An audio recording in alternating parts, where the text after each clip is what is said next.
Welcome once again. Welcome to Anisra Academy, and in this video I am going to introduce tense itself very easily. সহজভাবে tense শেখার এই জার্নিতে এই প্লেলিস্টে আপনাদের স্বাগত জানাচ্ছি। আমি আনিস রহমান। তো টেন্স মানে হচ্ছে সময় বা কাল বা সময় নির্দেশক। কোনো কাজ কখন হয়, কোথায় হয়, কিভাবে হয় বা কখন হয়েছিল বা কখন হবে এটা যে নির্দেশ করে সেটাই হচ্ছে টেন্স। তো টেন্স মেইনলি তিন প্রকার, very easy: present tense, past tense, future tense. বর্তমান, অতীত, ভবিষ্যৎ অথবা অতীত, বর্তমান, ভবিষ্যৎ, অতীত, বর্তমান, ভবিষ্যৎ, প্রেজেন্ট, পাস্ট অ্যান্ড ফিউচার। তারপরে এগুলো আবার প্রত্যেকটা চার প্রকার করে: ইনডেফিনিট বা সিম্পল, কন্টিনিউয়াস বা প্রোগ্রেসিভ, পারফেক্ট, এরপর পারফেক্ট কন্টিনিউয়াস। তার মানে present indefinite, present continuous, present perfect, present perfect continuous. ঠিক একইভাবে past indefinite, past continuous, past perfect, past perfect continuous. Future indefinite, future continuous, future perfect, future perfect continuous. এগুলো বাংলা যদি বলে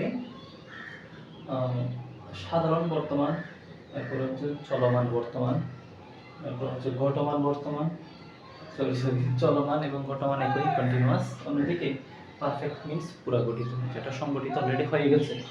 তো present perfect সেটা হচ্ছে পুরা গঠিত বর্তমান। এরপরে প্রেজেন্ট পারফেক্ট কন্টিনিউয়াস হচ্ছে পুরা গঠিত চলমান বর্তমান বা পুরা গঠিত ঘটমান বর্তমান।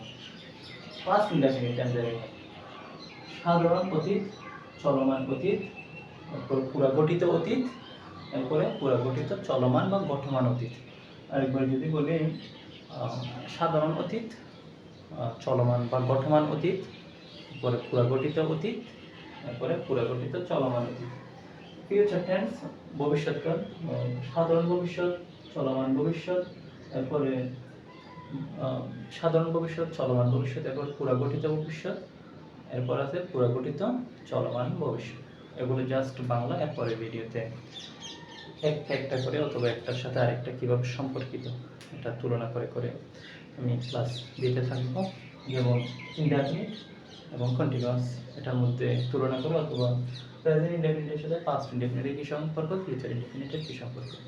That's all for the time being, and thanks for watching. Hope to see you in the next class.